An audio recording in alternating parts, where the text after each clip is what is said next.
question I get asked a lot is, what do I recommend to do to get out of downswings? So as a disclaimer, this isn't a quick fix or a magical cure. It's just my opinion on what to do to help you get out of a downswing if you are experiencing one. Move down stakes, that's the first one. The second one would be to effectively work on your game. The next thing, which often gets overlooked, is to practice game selection on some level. Don't become too tight. And the final point is eliminate FPS or fancy play syndrome. Okay, moving down stakes. Let's be honest, this can be tough to do for probably anyone and everyone. It might feel like you're failing. Maybe I don't beat these games anymore. I don't want to move down, because that kind of might seem to reinforce the idea that you are failing in something. And the other reason that it can be hard to do is it might seem like if you move down stakes, it will take you even longer to get out of the downswing, because, well, now if you win an MTT, you only claw back a quarter of your downswing instead of all of it. So that's something that people think about. Moving down is hard. When people move down stakes, they often say, I don't really enjoy the games as much because I don't get the same rush I do if it's a $200 tournament. Playing a $55 tournament doesn't give me the same rush because I stand to win less and I don't stand to lose as much, so there's less thrill in it for some people. But at a certain point, you just have to ask yourself, am I playing this tournament to get a rush, or am I playing the tournament to win money? It might feel like a failure to move down, but in my opinion, if you move down stakes during a downswing, you're acting responsibly and appropriately. This is another way of looking at it, that if you continue to play the higher stake games, which you might be beating, you are willingly accepting higher variance, which might result in you getting deeper and further down the whole of the downswing. You could stand to lose more and even more quickly. You're refusing to move down because it doesn't give you the same rush, and you just, what's the point of playing if you can't play those stakes anymore? Then it feels like you're straying into the territory of gambling addiction, that I have to keep playing these stakes because that's the only or the quickest way that I can recoup my losses. So moving down stakes, let's be honest, it's not fun. No one likes to move down stakes. No one thinks, yes, today's the day I get to move down stakes. It doesn't work like that. It sucks. But if the alternative is to refuse to move down stakes because you don't enjoy playing the tournaments quite as much, why am I playing these games?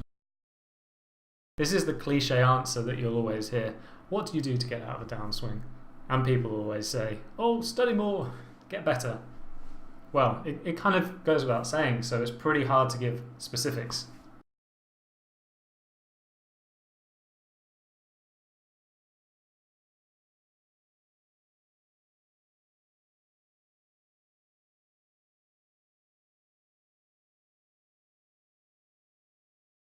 Downswings are related to variance, and variance is a product of win rate, or ROI, return on investment, however you want to look at it. So, mathematically speaking, the better you are at the games you're playing, the less likely, or the shorter, or the less significant, or the smaller the magnitude any downswings will be. If you're watching this thinking, what can I do right now? Well, there is free content online. There are plenty of things that you can do for free right now to improve your game, especially if you're kind of new to poker.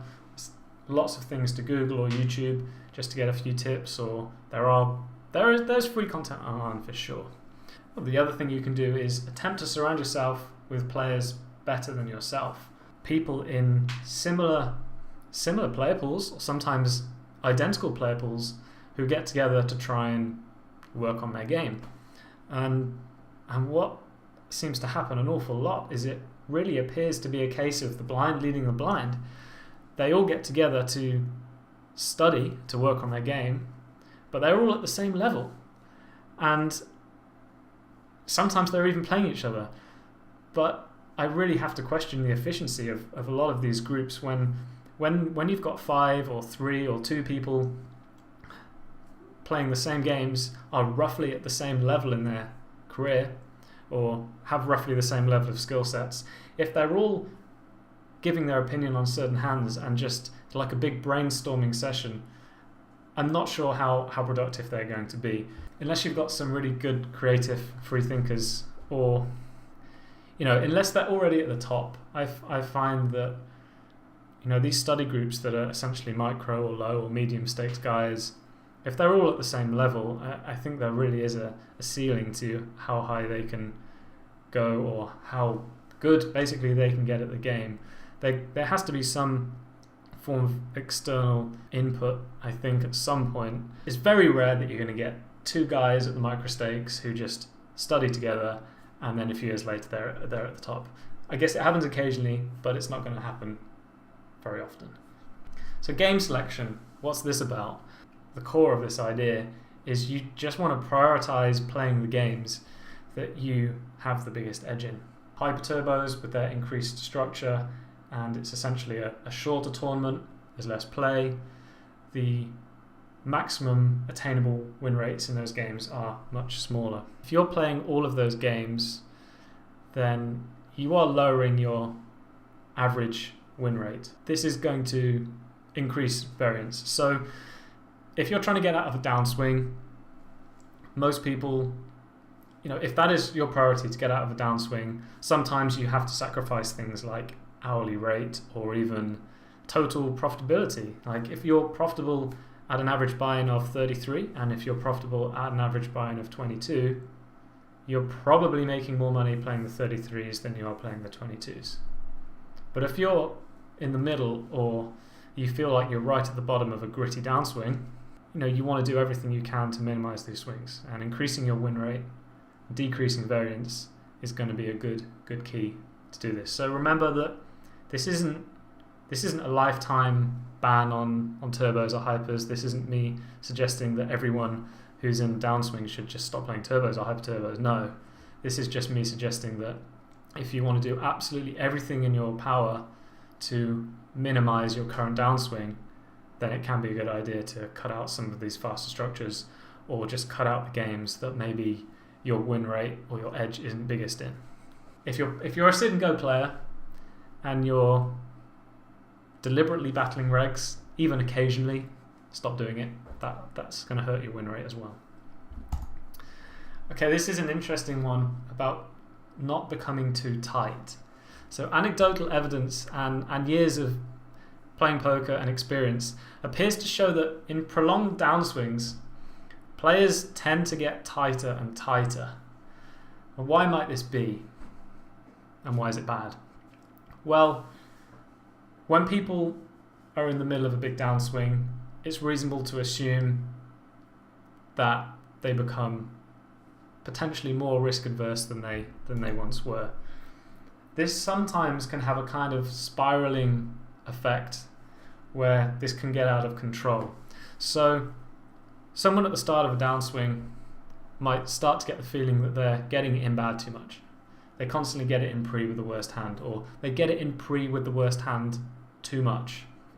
So this is seen as bad emotionally, and the easy fix for this is just to never get it in bad.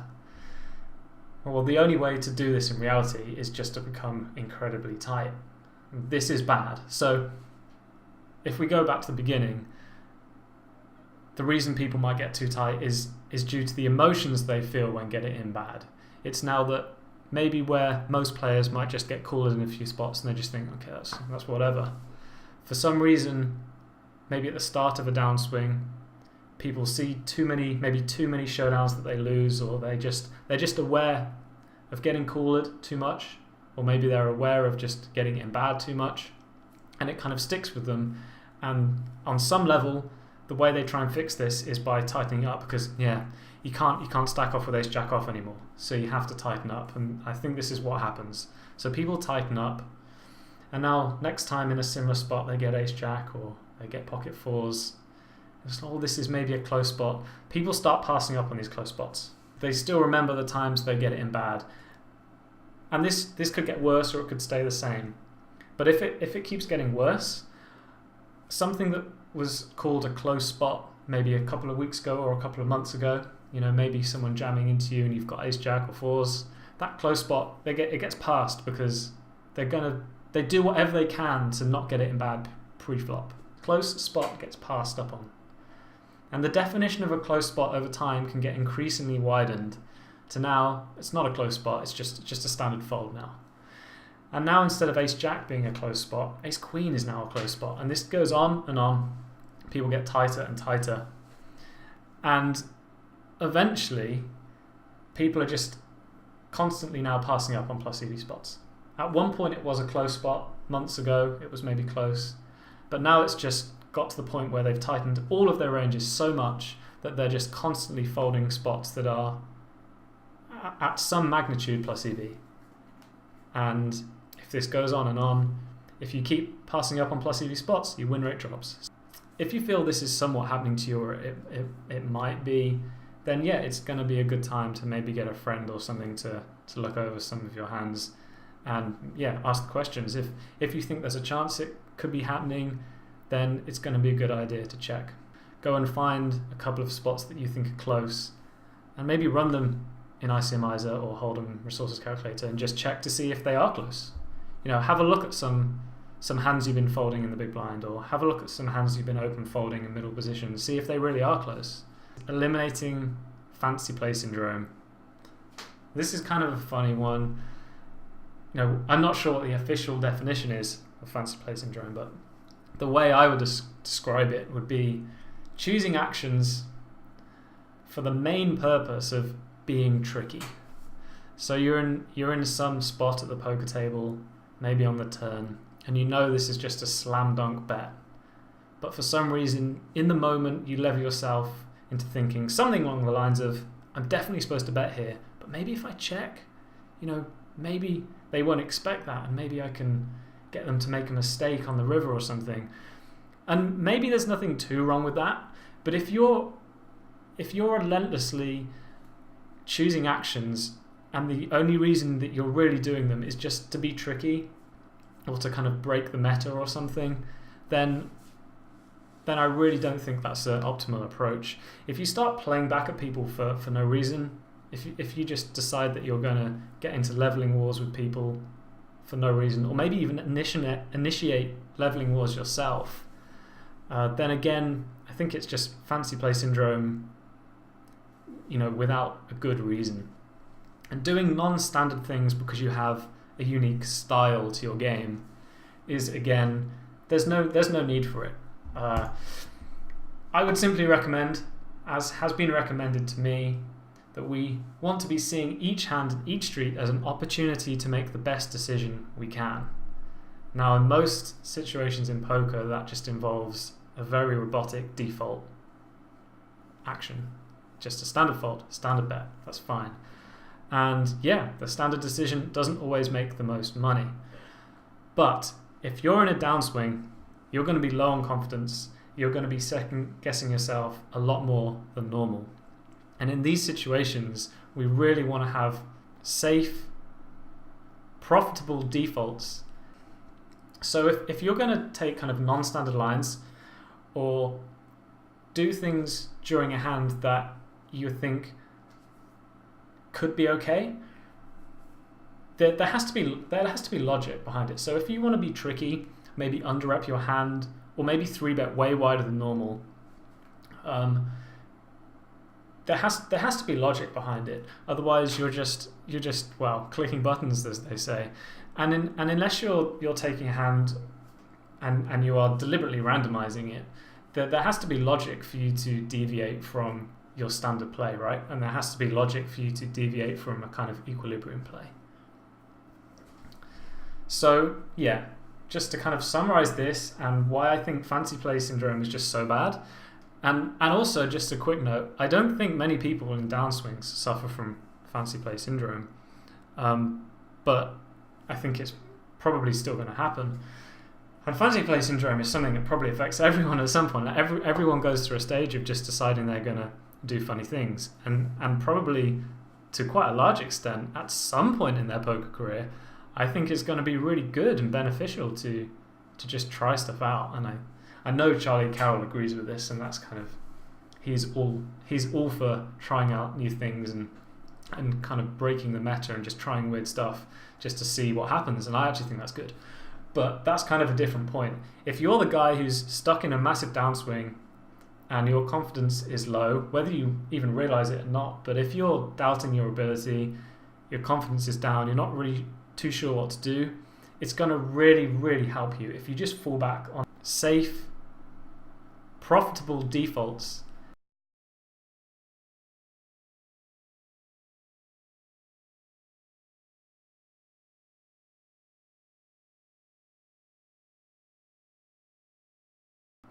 So a bonus poker tip, and this is, it's related to downswings. I guess everything's related to downswings because the opposite of a downswing is an upswing. So this is just a poker tip that hopefully would help everybody. That's always ask why. So the first thing you can do is, if you get to a river, for example, and you decide you're going to bet, ask yourself why. Just occasionally just say, why am I doing this? And hopefully you know straight away, oh, this is just a pure value bet against his entire range, or whatever. Or I'm betting this river because this is just a great situation to bluff, or whatever. Ask yourself why you're betting. If you ask yourself why, and you have to think for a minute and go, actually, why am I betting this river? Then maybe you need to just delve a little deeper into what your strategy is on the river here and why you're doing certain things. But this is the big one. When you see something from someone else, and you think, oh, that's weird.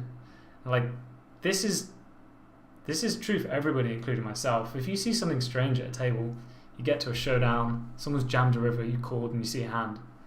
It's quite easy, especially in the heat of the moment, multi-tabling, just think, wow, what's that guy doing? Or, oh, wow, that's pretty crazy. Which it might be sometimes. But if you can just say why did he do that? Why would he have bet that river? Now, sometimes there's not a reason, but actually, most of the time there is a reason. Like, most people at the tables are trying to win hands and they're trying to win money. Most people, they might not be very good at it, but they're trying to win a hand. So if you see a hand that you think is pretty crazy, instead of just thinking, oh, what an idiot, oh my god, what a crazy, just ask yourself why. And it might help you sometimes if you think, well, maybe that bet isn't too bad, or in reality, I don't have many hands that can call here, or in reality, it does look like I'm bluffing, or that kind of thing. Just ask yourself why, and it might help you understand their strategy more. And if you understand their strategy better, it's going to help you improve your counter strategy, which will help you improve your game. So yeah, I hope that helped some of you guys out. Hopefully none of you are in a downswing, but if you are in a downswing, hopefully you could take something from this video. There are no magical fixes or instant cures. This was just a list of kind of my opinions on what I think might help some people out that are in downswings. So if you are, best of luck. I hope you get out of the downswing soon, and I hope you bink something huge.